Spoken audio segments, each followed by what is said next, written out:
Lo kenapa nggak ngomong serius-serius gitu? Wis nyampe pesanan gue jauh-jauh dari Mia. Sarah.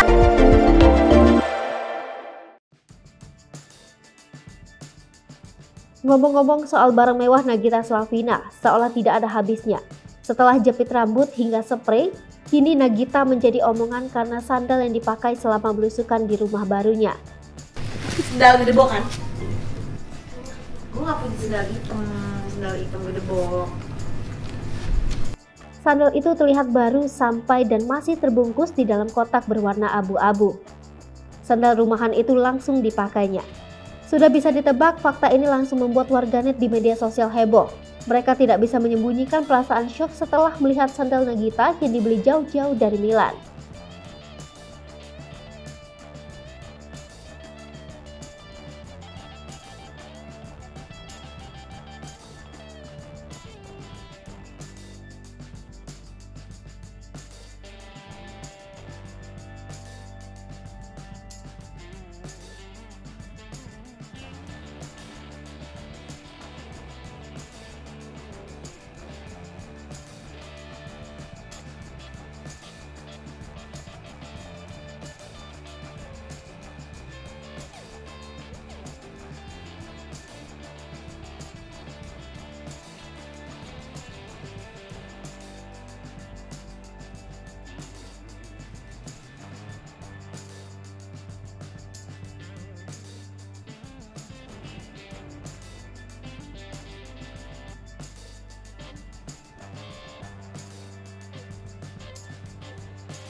Hai pemirsa Sri Popo TV, jangan lupa komen, like, dan subscribe, serta tonton terus berita-berita terupdate lainnya ya.